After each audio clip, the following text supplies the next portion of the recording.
After the release of her fifth studio album, Witness, in 2017, Katy had joined American Idol as a judge, and in 2018 she had released a Christmas single on November 15, Cozy Little Christmas. But that would not be the last time that Katy were to release new music. The next year, 2019, Katy continued to release new music in the beginning of the year, but this time it would be collaborations, which were 365 with Zedd on February 14 and the Con Calma remix with Daddy Yankee and Snow on April 19. Then the next month on May 24th, Capitol Music tweeted news of a special Katy Perry YouTube fan event at the YouTube Space in LA, which the tweet also had an image of a broken heart together on the yin and yang symbol, leaving fans suspecting this was a teaser for a new era, which on May 28th it was confirmed to be true, which Katy revealed on social media. That also revealed the single artwork and the release date set for May 31st, which fans were very excited about. The next day on May 29th, during the Katy Perry fan event, besides having a Q&A about the new song and etc., fans got to hear the new single, and two lucky fans won from getting their name picked out to get half of a heart matching tattoo with Katy Perry, one saying miss and the other one saying you. And it was at this event that Katy explained what Never Really Over means to her, saying, "It's just a song about the choices we made in life, you know, to take a step forward or backwards, and how your mind is extremely powerful, and how you know if you don't take those steps forward, even as hard as they may be, you can take a step backwards into a loop that you don't love." And it's also about the acceptance, and the yin and yang is about acceptance in light and dark, so you can't ever get rid of the dark, but you can accept that maybe it was a lesson for you to get to the light. And when talking about future plans and if this led to a new album, she mentioned since times have changed and now artists can release music whenever and don't necessarily need this long format, it seemed Katy was just gonna go with the flow and see what happened, but from what it seemed, no album was planned at the moment, just a single release. And that same day, Katy also released a trailer for the music video, which gave an earthly and hippie vibe. Friday, May 31st had arrived and Never Really Over was here, a song Katy Perry worked on during her Witness tour, which is something she didn't typically do, but she brought the song to Zedd, who was also touring with her at the time, and they worked on it. And the song was written by Haley Warner, Dagny, Buzz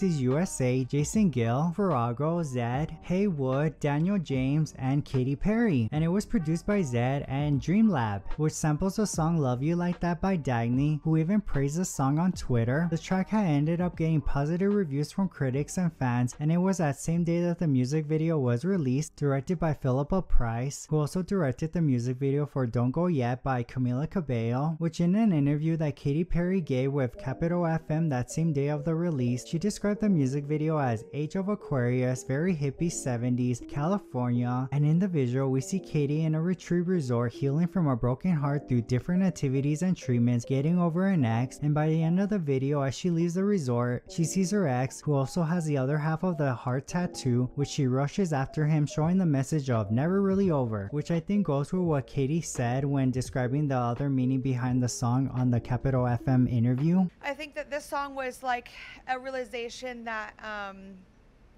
you know, relationships are always in your life in one way or another to kind of teach you a lesson, and some people come into your life at the right times and they leave your life at the right times. You know, that all relationships accumulate to the one maybe that you're supposed to be with, but you couldn't be with the one until you've gone through all those relationships. And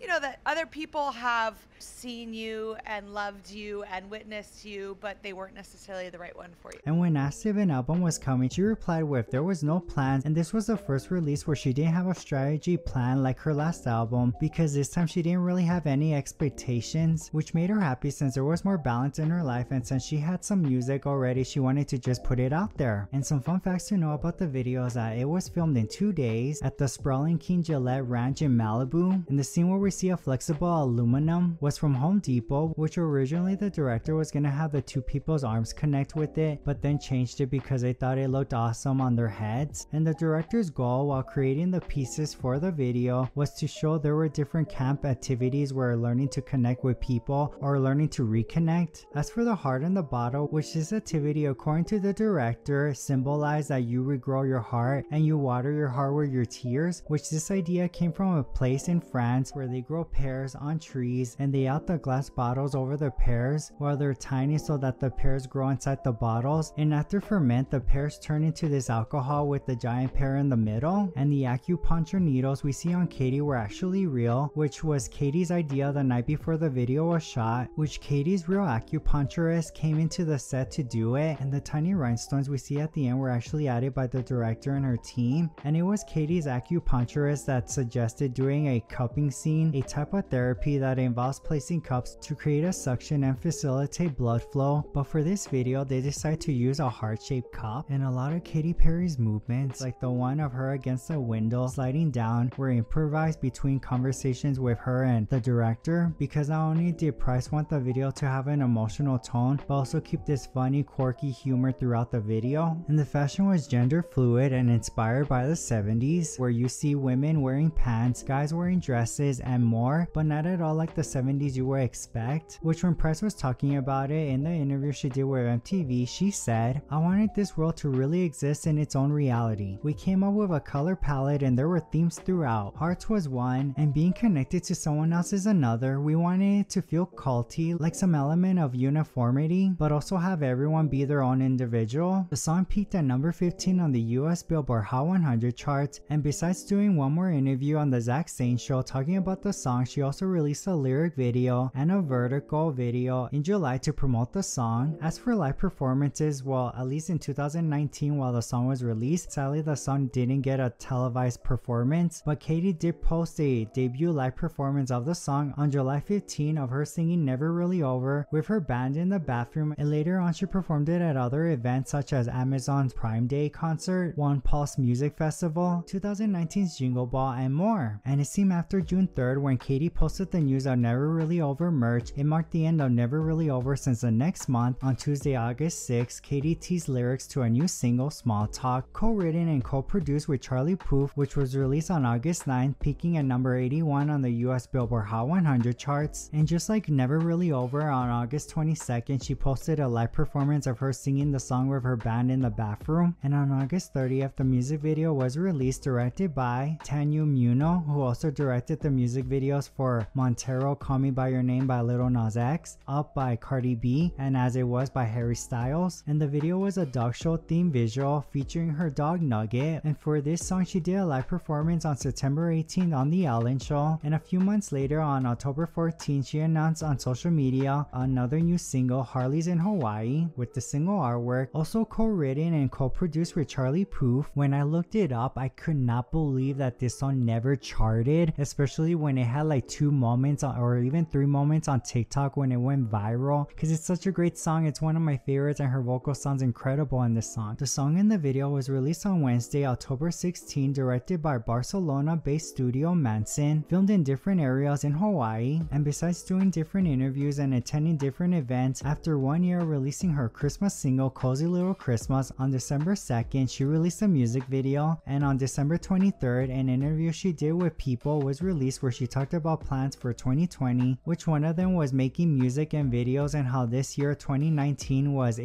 year of her finding balance in her life. As for the next year 2020, besides promoting and getting ready for another season of American Idol, on March 4th she announced and teased a new single, Never Worn White, released on March 5th, along with the video directed by Jack, which had a heavenly and flower themed visual. And in the visual it was where she confirmed she was pregnant, and on March 10th she did a live performance of it on the project. And a few days before releasing Never Worn White, while doing an interview with SiriusXM Hits 1 while talking about her new single, the joy and excitement of being a mother, she also teased an upcoming album, which on May 7th she announced the first official new single, Daisies, off her upcoming album, marking the end of Katy's singles era, which when looking at her album Smile, the tracklist Never Really Over and Harley's in Hawaii did make the standard tracklist for the album, while the other songs did not, unless you got the fan edition of the album, which did include Small Talk and Never Worn White, or the Japanese edition, which also included those songs. But at least now looking more into it, there's a better answer as to why Katy didn't really promote Never Really Over. Because when looking at this single, I do remember many people are like, oh my god, Katy Perry is back, this song is gonna be huge, it's gonna be a #1 hit, and it was successful. I mean, it did chart number 15, but even I started thinking, oh, she would have went on all the